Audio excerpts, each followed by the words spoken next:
പരിശുദ്ധമായ ഇസ്ലാമിൽ കളവ് പറയൽ നിഷിദ്ധമാണ്. പക്ഷേ കളവ് പറയൽ അനുവദനീയമായ 3 സമയങ്ങളുണ്ട്.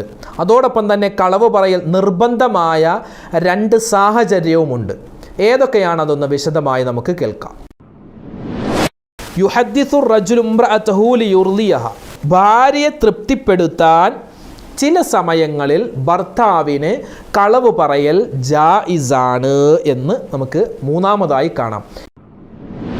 മഹാനായ ഇബ്രാഹിം നബി അലൈഹിസ്സലാത്തു വസ്സലാമിൻ്റെ ജീവിതത്തിൽ സംഭവിച്ച 3 കാര്യങ്ങൾ. ഇബ്രാഹിം നബി അലൈഹിസ്സലാത്തു വസ്സലാം ജീവിതത്തിൽ 3 കളവുകൾ പറഞ്ഞിട്ടുണ്ട് എന്നാണ്. പക്ഷേ അത് കളവല്ല, അത് തൗരിയത്താണ്. അതായത് ഇപ്പോൾ നമ്മൾ പറഞ്ഞുകൊണ്ടിരിക്കുന്ന വിഷയം തൗരിയത്ത്, അതായത് മനസ്സിലൊന്ന് കരുതി പക്ഷെ അത് കേൾക്കുന്ന ആൾ വേറൊന്ന് കരുതി. പരിശുദ്ധമായ ഇസ്ലാം നുണ പറയരുതെന്ന് വ്യക്തമായി ശക്തമായി പറയുന്ന മതമാണ്. നുണ പറയൽ അനുവദനീയമാണെന്നും ചില സമയത്ത് നമ്മളോട് പഠിപ്പിക്കുന്നുണ്ട്. ഏതൊക്കെയാണ് അവസരങ്ങൾ നമുക്കൊന്ന് കേൾക്കാം. അസ്സലാമു അലൈക്കും വറഹ്മത്തുള്ളാഹി വബറകാതുഹു. ബിസ്മില്ലാഹി വൽഹംദുലില്ലാഹി അസ്സലാത്തു വസ്സലാമു അലാ റസൂലില്ലാഹി വഅലാ ആലിഹി വസ്വഹ്ബിഹി അജ്മഈൻ അമ്മാ ബഅദ്. കളവ് പറയൽ, ആ കളവ് പറയൽ ഇസ്ലാമിൽ നിഷിദ്ധമാണ്. ഇസ്ലാമിലെന്നല്ല, നമ്മുടെ മനുഷ്യ നിയമങ്ങൾ, അത് സംഘടനയുടെ നിയമമാവട്ടെ മറ്റു മതങ്ങളുടെ നിയമമാവട്ടെ, ഏത് വ്യവസ്ഥയിലും ഏത് നിയമവ്യവസ്ഥയിലും കളവ് പറയുക എന്നുള്ളത് തെറ്റ് തന്നെയാണ്. അതെല്ലാവർക്കും അറിയാവുന്ന കാര്യമാണ്. എന്നാൽ ഇസ്ലാമിൽ കളവ് പറയൽ അനുവദനീയമായ 3 സമയങ്ങളുണ്ട്. മാത്രമല്ല കളവ് പറയൽ നിർബന്ധമായ 2 സമയങ്ങളുണ്ട്. അപ്പം അതുമായി ബന്ധപ്പെട്ടിട്ടുള്ള കാര്യങ്ങളാണ് നമ്മൾ പ്രധാനമായും വീഡിയോയിലൂടെ ചർച്ച ചെയ്യുന്നത്. അതിനു മുമ്പ് 1-2 ഹദീസുകൾ നമുക്കൊന്ന് പരിശോധിക്കാം. നബി സല്ലല്ലാഹു അലൈഹി വസല്ലമ തങ്ങളോട് ഒരു സ്വഹാബി വന്ന് ചോദിച്ചു, നബിയെ, ഒരു മുഅ്മിനായ മനുഷ്യൻ അവൻ മോഷ്ടിക്കുമോ? അള്ളാൻ്റെ ഹബീബ് പറയുകയാണ്, മുഅ്മിനായ മനുഷ്യൻ മോഷ്ടിക്കാം, അതിന് സാധ്യതയുണ്ട്. അവൻ അള്ളാഹുവിനോട് തൗബ ചെയ്താൽ അള്ളാഹു അത് വിട്ടുപുറത്തും മാപ്പ് കൊടുക്കുന്നതാണ്. വീണ്ടും ചോദിച്ചു, മുഅ്മിനായ മനുഷ്യൻ വ്യഭിചരിക്കുമോ? ഒരുപക്ഷെ അവൻ്റെ ജീവിത സാഹചര്യത്തിൽ അവൻ ആ ഒരു തെറ്റും ചെയ്തു പോയേക്കാം. അവൻ അള്ളാഹുവിനോട് തൗബ ചെയ്താൽ അള്ളാഹു അത് പുറത്തു കൊടുക്കും. വീണ്ടും അള്ളാഹുവിൻ്റെ റസൂലിനോട് ചോദിക്കുന്നു, നബിയെ, ഒരു മുഅ്മിനായ മനുഷ്യൻ കളവ് പറയുമോ? ആ സമയത്ത് അള്ളാഹുവിൻ്റെ ഹബീബ് പറയുകയാണ് സ്വല്ലല്ലാഹു അലൈഹി വസല്ലം, ലാ, ഒരു മുഅ്മിനായ മനുഷ്യൻ അവനിക്ക് കളവ് പറയാൻ അവൻ്റെ മനസ്സ് അനുവദിക്കുകയില്ല എന്നാണ്. കളവ് പറയുമ്പോൾ അവൻ്റെ മനസ്സ് അള്ളാഹുവിൻ്റെ ചിന്തയിൽ വന്ന് ആ കളവിൽ നിന്നും അവൻ മാറി നിൽക്കും, കളവ് പറയുന്നതിൽ നിന്നും. അപ്പം അത്രമാത്രം ഗൗരവമുള്ള ഒരു പാപമായിട്ടാണ് പരിശുദ്ധമായ ഹദീസുകളിൽ കളവ് പറയുന്നതിനെ നമുക്ക് പരിചയപ്പെടുത്തി തരുന്നത്. മിഅ്റാജിൻ്റെ രാത്രിയിൽ നബി സല്ലല്ലാഹു അലൈഹി വസല്ലമ തങ്ങൾ സ്വർഗവും നരകവുമൊക്കെ ഇങ്ങനെ കണ്ടു വരികയാണ്. അവസാനം നരകത്തിൻ്റെ ഓരോ ശിക്ഷകളും നരകത്തിൽ കിടക്കുന്ന ആളുകളെയൊക്കെ ഇങ്ങനെ കണ്ട് നബിതങ്ങൾ ഭയങ്കര ഒരു വിഷമത്തിൽ, സങ്കടത്തിൽ, ഒരു ഭയത്തിൽ നബിതങ്ങൾ ഇങ്ങനെ വരുമ്പോൾ ഒരു കൂട്ടം മനുഷ്യർ, ആ മനുഷ്യർ അവരുടെ വലതുഭാഗത്തുള്ള കവിളിങ്ങനെ കീറപ്പെട്ടിട്ടുണ്ട്. അതിലൂടെ രക്തവും ചലവും ഇങ്ങനെ ഒലിക്കുന്നുണ്ട്. ആ കീറലിൻ്റെ വേദന കാരണത്താൽ അവരിങ്ങനെ ആർത്ത് അട്ടഹസിക്കുകയാണ്. കുറച്ച് സമയം കഴിയുമ്പോൾ ആ മുറിവ് ഉണങ്ങുന്നു, താനേ തൊലികൾ തമ്മിൽ ചേരുന്നു. അപ്പോൾ അവർ ശബ്ദമുണ്ടാക്കുന്നില്ല. വീണ്ടും അവരുടെ ഇടതുഭാഗത്തിങ്ങനെ കവിളിങ്ങനെ കീറുകയാണ്. അതിൽ നിന്നും ഒരുപാട് രക്തവും ചലവും ചാടി വരുന്നു. ആ വേദന കൊണ്ടവർ കരയുകയാണ്. വീണ്ടും ആ ഭാഗം ഇങ്ങനെ കൂടിച്ചേരുന്നു. വീണ്ടും വലതുഭാഗം, പിന്നെ ഇടതുഭാഗം, അങ്ങനെ കവിളിങ്ങനെ കീറൽ കൊണ്ട് ഒരു ശിക്ഷ ഒരു കൂട്ടം ആളുകളെ ഇങ്ങനെ പിടികൂടിയപ്പോൾ അള്ളാഹുവിൻ്റെ ഹബീബ് ജിബ്രീൽ അലൈഹിസ്സലാത്തു വസ്സലാമയോട് ചോദിച്ചു, ജിബ്രീൽ, എന്താണ് അതിൻ്റെ അർത്ഥം? അള്ളാഹിൻ്റെ ഹബീബിനോട് പറഞ്ഞു കൊടുക്കുന്നു, നബിയെ, അവർ കാദിബീങ്ങളാൻ, കദ്ദാബന്മാരാൻ, അവർ കളവ് പറയുന്നവരാൻ, വേണ്ടതിനും വേണ്ടാത്തതിനുമൊക്കെ കളവ് പറയുന്ന ആളുകളാണ്. അതുകൊണ്ടാണ് അള്ളാഹു അവരെ അങ്ങനെ ശിക്ഷിക്കുന്നത് എന്ന് നബി സല്ലല്ലാഹു അലൈഹി വസല്ലം തങ്ങളോട് പറഞ്ഞു കൊടുക്കുകയാണ്. ഇത് നാവുകൊണ്ട് കളവ് പറയൽ, അത് അന്നത്തെ കാലത്ത്. ഇന്ന് നമ്മളിങ്ങനെ അതിനെ ഇങ്ങനെ നോക്കുകയാണെങ്കിൽ നമ്മുടെ മൊബൈൽ ഫോണിൽ വരുന്ന കള്ള വാർത്തകൾ, വ്യാജ വാർത്തകൾ, നമുക്ക് ഉറപ്പില്ലാത്ത വാർത്തകൾ, അതൊക്കെ ഇങ്ങനെ ഫോർവേഡ് ചെയ്യൂലേ? ഫോർവേഡ് ചെയ്താലും ഈ ഗണത്തിൽ പെടുമെന്ന് ആധുനിക പണ്ഡിതന്മാർ നമുക്ക് പറഞ്ഞു തരികയാണ്.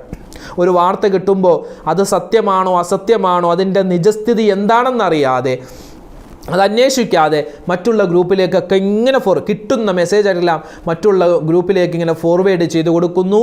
ആ ഒരു കളവ് അവൻ ഒരു ഗ്രൂപ്പിലിടുന്നു, ആ ഗ്രൂപ്പിൽ നിന്നും മറ്റൊരു ഗ്രൂപ്പിലേക്ക് അങ്ങനെ പോവുകയാണ്.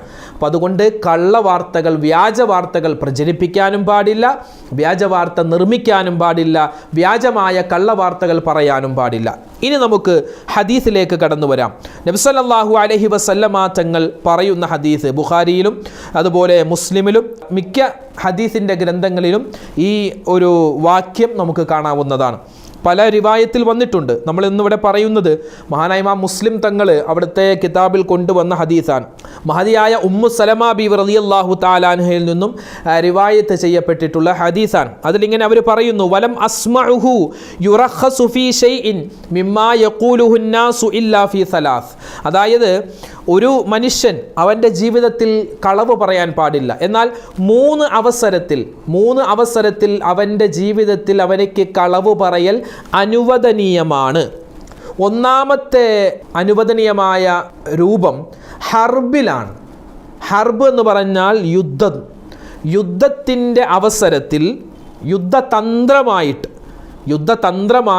യുദ്ധത്തിൻ്റെ സമയത്ത് ശത്രുക്കളുടെ പരാജയം ഉറപ്പാക്കുന്നതിന് വേണ്ടി കളവ് പറയൽ അനുവദനീയമാണ്. അതൊന്നാമത്തെ വിഷയം. രണ്ടാമത്തേത് വൽ ഇസ്ലാഹു ബൈനന്നാസ്, ജനങ്ങൾക്കിടയിൽ യോജിപ്പുണ്ടാക്കാൻ, രഞ്ജിപ്പുണ്ടാക്കാൻ, ജനങ്ങൾക്കിടയിൽ ഒരു സമാധാന അന്തരീക്ഷമുണ്ടാക്കാൻ നമുക്ക് കളവ് പറയാം എന്ന് രണ്ടാമത്തെ കാര്യം ഹദീസിൽ കാണുന്നു. അതായത് പലപ്പോഴും തെറ്റി നിൽക്കുന്ന രണ്ട് ആളുകളുണ്ടാകും, പിണക്കത്തിലായ രണ്ടാളുകൾ. അപ്പോൾ അവരുടെ അടുക്കൽ ചെന്ന് നമ്മൾ പറയുന്നു, എടാ നിന്നോട് അവനിക്ക് നല്ല സ്നേഹമാണ് കേട്ടോ, നീ വെറുതെ തെറ്റിദ്ധരിച്ചിരിക്കുക, അവനിപ്പോൾ എന്നോട് പറഞ്ഞല്ലോ നിന്നോട് മിണ്ടണമെന്നുണ്ട്, സംസാരിക്കണമെന്നുണ്ട്, പക്ഷെ നീ അവനോട് മിണ്ടാത്തത് കൊണ്ടാണ്. പിന്നെ അങ്ങനെ ഒരു കളവ്, സത്യത്തിൽ അങ്ങനെ പറഞ്ഞിട്ടൊന്നുമില്ല. എന്നിട്ട് നേരെ ഇവൻ്റെ അടുക്കൽ വന്നു പറയുന്നു, എടാ നിന്നെ അവനിക്ക് ഭയങ്കര ഇഷ്ടമാണ് കേട്ടോ, ഇപ്പോൾ നിന്നോട് പറഞ്ഞതേ ഉള്ളൂ, നിന്നോട് മിണ്ടണമെന്ന് ആഗ്രഹമുണ്ട്, പക്ഷെ നീ അവനോട് ഇപ്പോൾ രണ്ട് പേരുടെ അടുക്കൽ ചെന്നിട്ടും ഒരു രഞ്ജിപ്പുണ്ടാക്കാൻ, ആ പിണങ്ങി നിൽക്കുന്നവർക്കിടയിൽ ഒരു യോജിപ്പുണ്ടാക്കാൻ വേണ്ടി പരസ്പരം അവരോട് കളവ് പറയാം. എങ്ങനെ കളവ് പറയാം? നിന്നോട് അവനിക്ക് മിണ്ടാൻ താല്പര്യമുണ്ട്, പക്ഷെ നീയാണ് മിണ്ടാത്തത്. അപ്പോൾ അവനോടും ചെന്ന് പറയുന്നു, നിന്നോട് അവനിക്ക് മിണ്ടാൻ താല്പര്യം, പക്ഷെ നീയാണ് അങ്ങനെ രണ്ടുപേരും പിന്നെ കണ്ടുമുട്ടിയാൽ അവർ രണ്ടുപേരും ഒരു യോജിപ്പിലെത്തുമെങ്കിൽ അവിടെ നമുക്ക് കളവ് പറയാവുന്നതാണ്. നബി സല്ലല്ലാഹു അലൈഹി വസല്ലമ തങ്ങൾ ഇങ്ങനെ തെറ്റി നിൽക്കുന്ന ആളുകൾക്കിടയിൽ രഞ്ജിപ്പുണ്ടാക്കിയ ഒരുപാട് സംഭവങ്ങളുണ്ട്. മക്കയിൽ നിന്ന് മദീനയിലേക്ക് ചെന്ന സമയത്ത് ഔസ് ഖസ്റജ് ഗോത്രക്കാർ തമ്മിൽ എപ്പോഴും ശത്രുതയാണ്. അവിടെ അള്ളാഹുവിൻ്റെ റസൂല് അവർക്കിടയിൽ യോജിപ്പുണ്ടാക്കിയ ചരിത്രമൊക്കെ നമുക്ക് ഹദീസിൻ്റെ കിതാബിൽ കാണുവാൻ സാധിക്കും. അപ്പോൾ ഒരു പ്രശ്നത്തിൽ മധ്യസ്ഥത വഹിക്കൽ, അതായത് ആ പ്രശ്നം തീർക്കാൻ ഒരു മധ്യസ്ഥനായി നിൽക്കൽ, യോജിപ്പുണ്ടാക്കൽ, അത് വളരെയധികം പ്രതിഫലമുള്ള ഒരു കാര്യമാണ്. ആ പ്രതിഫലമുള്ള കാര്യം കിട്ടാൻ നുണ പറയണമെങ്കിൽ നുണ പറയാൻ നമുക്ക് അനുവദനീയമാണ്. ഇതാണ് രണ്ടാമത്തെ കാര്യം. അപ്പോൾ രണ്ട് പേര് തമ്മിൽ പിണങ്ങുന്ന, അല്ലെങ്കിൽ രണ്ട് കുടുംബക്കാർ തമ്മിൽ പിണങ്ങി നിൽക്കുന്നു, അല്ലെങ്കിൽ സംഘടനയിലുള്ള ആളുകൾ പിണങ്ങി നിൽക്കുന്നു, രണ്ട് പ്രസ്ഥാനത്തിലുള്ള ആളുകൾ തമ്മിൽ പിണങ്ങി നിൽക്കുന്നു, ഭാര്യ ഭർത്താക്കന്മാർ തമ്മിൽ പിണങ്ങി നിൽക്കുന്നു. അപ്പോൾ അവർക്കിടയിൽ ചെന്നിട്ട് അവരെ യോജിപ്പിക്കാൻ വേണ്ടി പരസ്പരം അങ്ങോട്ടും ഇങ്ങോട്ടും കളവ് പറയുന്നതിന് കുഴപ്പമില്ല എന്ന് നമുക്ക് ഈ രണ്ടാമത്തെ കാര്യമായിട്ട് മനസ്സിലാക്കാം. കാരണം അവിടെ നമ്മൾ ആ നുണ പറയൽ കൊണ്ട്, ആ കളവ് പറയൽ കൊണ്ട് അവിടെ വലിയൊരു പ്രശ്നമുണ്ടാകുന്നില്ല. അവിടെ ഒരു യോജിപ്പ്, ഒരു സമാധാനമാണ് അവിടെ ആത്യന്തികമായി ഉണ്ടാകുന്നത്. അതുകൊണ്ടാണ് അങ്ങനെ കളവ് പറയൽ നമുക്ക് അനുവദനീയമായിട്ടുള്ളത്. അല്ലാതെ ആ കളവ് പറയൽ കൊണ്ട് വീണ്ടും വലിയ പ്രശ്നങ്ങളാണ് ഉണ്ടാകുന്നതെങ്കിൽ അവിടെ കളവ് ഒന്നും പറയാൻ പാടില്ല, അല്ലേ? ആ ഭാര്യ ഭർത്താക്കന്മാർക്കിടയിൽ അല്ലെങ്കിൽ കൂട്ടുകാർക്കിടയിൽ രഞ്ജിപ്പുണ്ടാകുമെന്ന് ഉറപ്പുണ്ടെങ്കിൽ എന്ത് ചെയ്യുക? അവിടെ കളവ് പറയാവുന്നതാണ്. നല്ല ഉദ്ദേശം ഉണ്ടാവണം മനസ്സിൽ. മൂന്നാമത്തേത് യുഹദ്ദിസു റജുലു ഇംറഅതഹു ലിയുർദിയഹ, അതായത് ഭാര്യയെ തൃപ്തിപ്പെടുത്താൻ ചില സമയങ്ങളിൽ ഭർത്താവിന് കളവ് പറയൽ ജായിസാണ് എന്ന് നമുക്ക് മൂന്നാമതായി കാണാം. അവിടെ ഒരു ഇസ്ലാഹാണ്, അതായത് ഭാര്യയെ തൃപ്തിപ്പെടുത്തലാണ്, അവിടെ ഒരു പ്രശ്നത്തെ രഞ്ജിപ്പിലൂടെ തീർക്കലാണ്. അങ്ങനെയുള്ള സാഹചര്യം, ഇതുപോലുള്ള സാഹചര്യത്തിൽ നമുക്ക് കളവ് പറയും. 2500 രൂപയുടെ ചുരിദാറാണ് എന്ന് നമുക്ക് പറയാവുന്നതാണ്. അതുപോലെ ഒരു സാരി വാങ്ങുന്നു, ഒരു പർദ്ദ വാങ്ങുന്നു, വില കുറഞ്ഞ പർദ്ദയോ സാരിയൊക്കെ വാങ്ങിച്ചിട്ട് നമുക്ക് വില കൂടിയതാണ് എന്ന രൂപത്തിൽ നമുക്ക് കൊടുക്കാവുന്നതാണ്. ഇതാണ് ഇവിടെ പറയുന്നത്. പിന്നെ ഇപ്പോൾ നമ്മൾ 3 കളവിൻ്റെ കാര്യം പറഞ്ഞു. ഒന്ന് ഹർബ്, അതായത് യുദ്ധത്തിൻ്റെ സമയത്ത് നുണ പറയാം.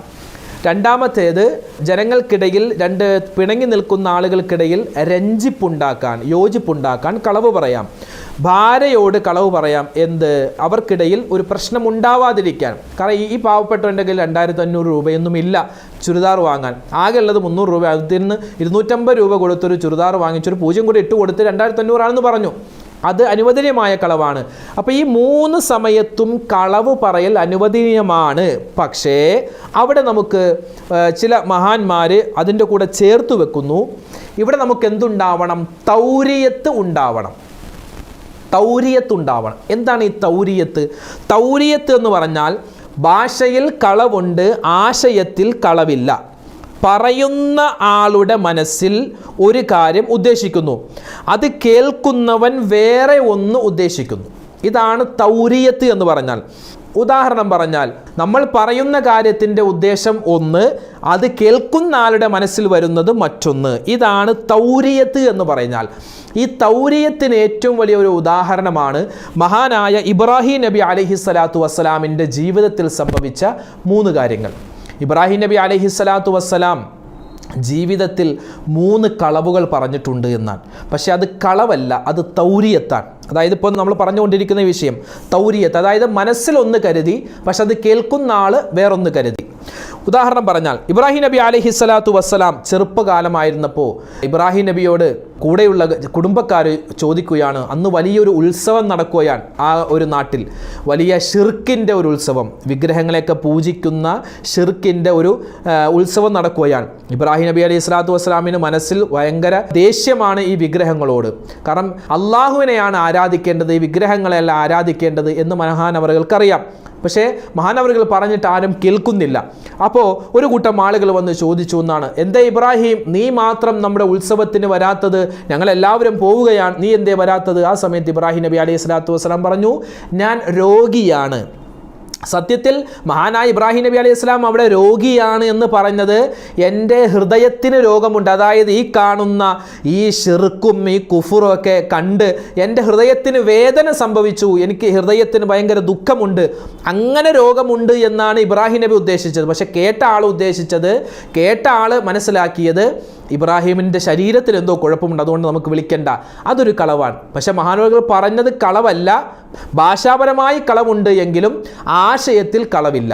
രണ്ടാമതായി ഒരു കളവ് മഹാനവറുകൾ പറഞ്ഞത്, മഹാനവറുകളുടെ വീട്ടിൽ ഒരുപാട് വിഗ്രഹങ്ങൾ ഉണ്ടായിരുന്നു എന്നാണ്. മഹാനവറുകളുടെ പിതാവ് ഇങ്ങനെ ആസർ എന്ന് പറയുന്ന ആൾ ഒരുപാട് വിഗ്രഹങ്ങൾ ഉണ്ടാക്കി വെച്ചു.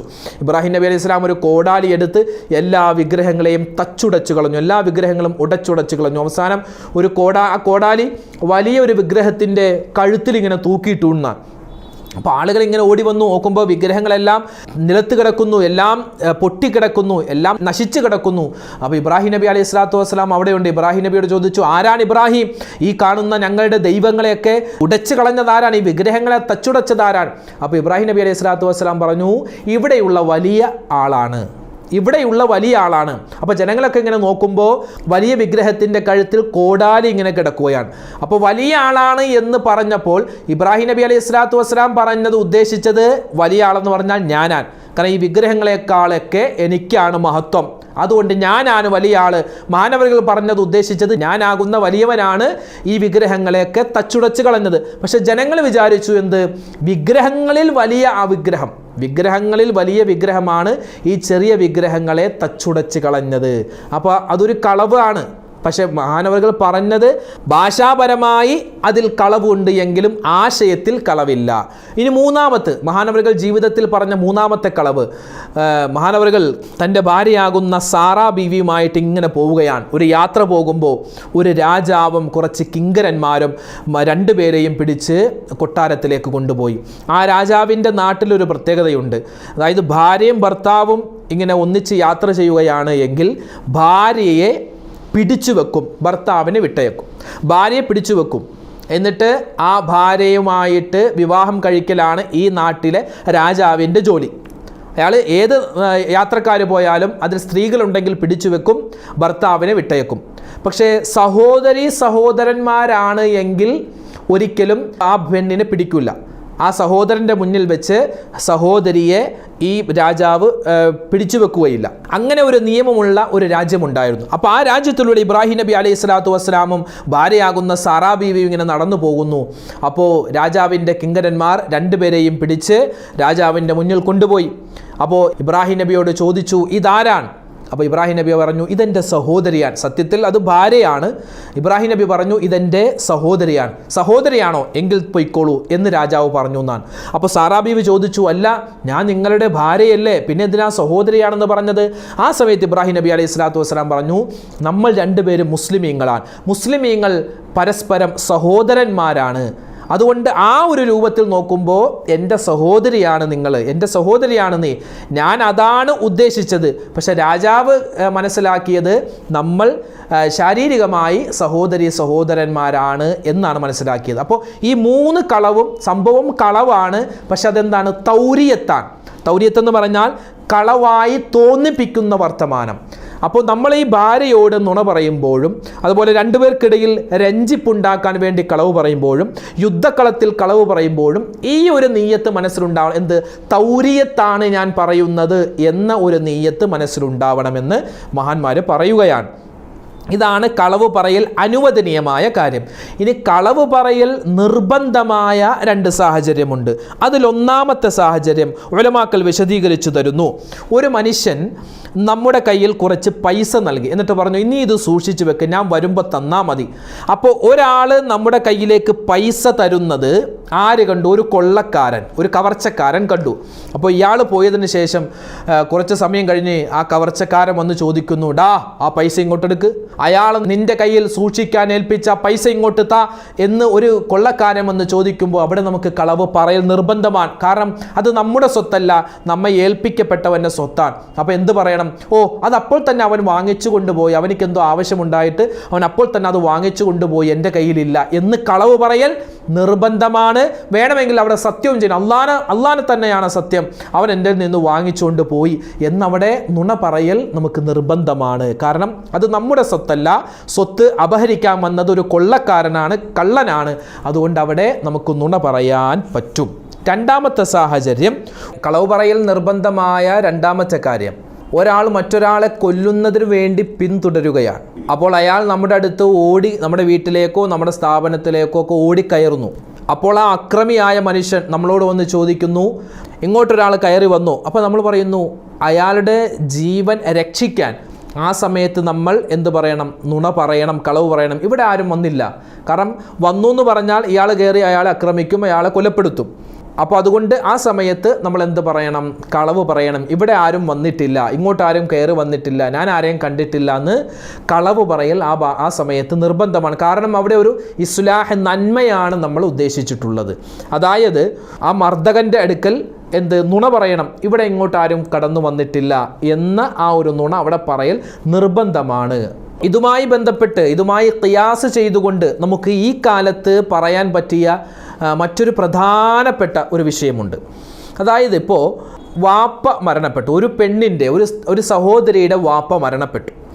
ആ വാപ്പ മരണപ്പെട്ടു എന്ന ആ വാർത്ത നമ്മൾ അതേ രൂപത്തിൽ, എടി നിൻ്റെ വാപ്പ മരിച്ചുട്ടോ എന്ന് പറഞ്ഞാൽ ആ കേട്ട വാർത്തയിൽ മനം നൊന്തുകൊണ്ട് ജീവഹാനി സംഭവിക്കും, അല്ലെങ്കിൽ ആ പെണ്ണിന് എന്തെങ്കിലും മാനസികമായ വിഭ്രാന്തി ഉണ്ടാകും എന്ന് നമ്മൾ ഭയപ്പെട്ടാൽ അവിടെയും നമുക്ക് കളവ് പറയൽ അനുവദനീയമായിട്ട് വരും.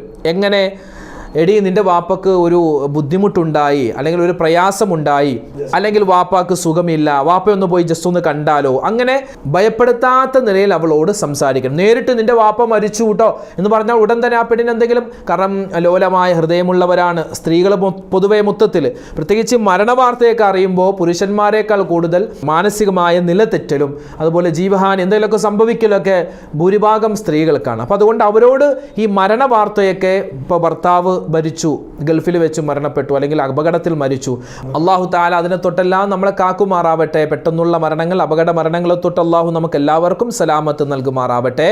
അപ്പോൾ അങ്ങനെയുള്ള പെട്ടെന്നുള്ള മരണ വാർത്തകൾ, എന്തെങ്കിലും അപകടത്തിൻ്റെ വാർത്തകളൊക്കെ നമ്മൾ അതേ രൂപത്തിൽ തന്നെ അങ്ങോട്ട് പറഞ്ഞാൽ പല ഉമ്മമാർക്കും അത് കേട്ട് നിൽക്കാനോ പിടിച്ചു നിൽക്കാനോ സാധ്യമല്ല. മനോനില തെറ്റിപ്പോകുന്ന ഒരുപാട് പേരുണ്ട്.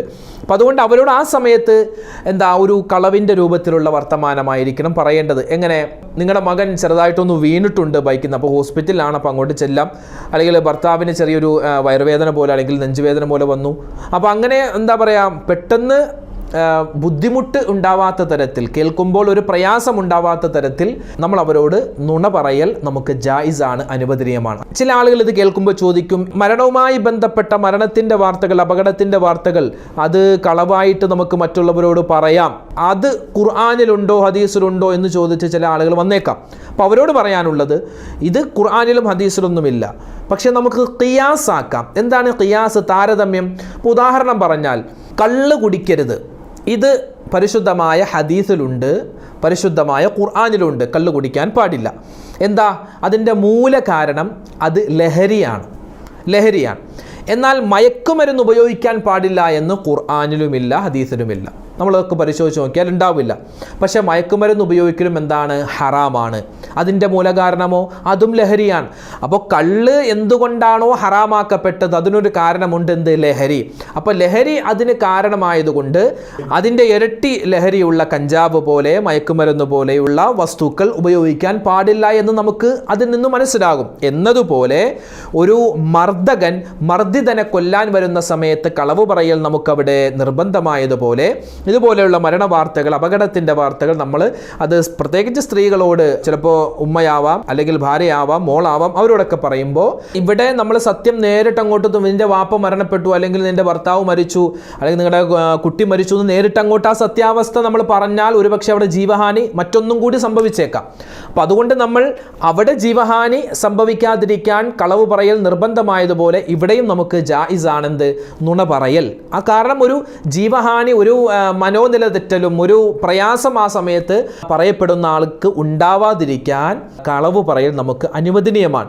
പിന്നീട് അതിൻ്റെ യഥാർത്ഥ സത്യാവസ്ഥ ഘട്ടം ഘട്ടമായി അറിയുമ്പോൾ പിന്നെ അതുമായിട്ട് പൊരുത്തപ്പെട്ടു പോകാൻ അവർക്ക് ഒരുപക്ഷെ സാധിച്ചേക്കും. അപ്പോൾ അതുകൊണ്ടാണ് നമ്മളിവിടെ അപകടത്തിൻ്റെ വാർത്തകളൊക്കെ നമുക്ക് കളവിൻ്റെ രൂപത്തിൽ നമുക്ക് പറയാൻ പറ്റുമെന്ന് ഉലമാക്കൾ നിരീക്ഷിച്ചിട്ടുള്ളത്.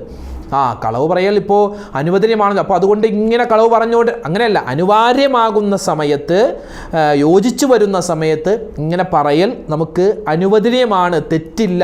പക്ഷെ തെറ്റില്ല എങ്കിൽ പോലും നമ്മുടെ മനസ്സിൽ ഇപ്പോൾ പറഞ്ഞ ഈ തൗരിയത്ത്, അതായത് ആ ഒരു സദൃശത തോന്നിപ്പിക്കുന്ന തരത്തിലുള്ള സംസാരമായിരിക്കണം നമ്മുടെ ഭാഗത്ത് നിന്നും ഉണ്ടാവേണ്ടത്.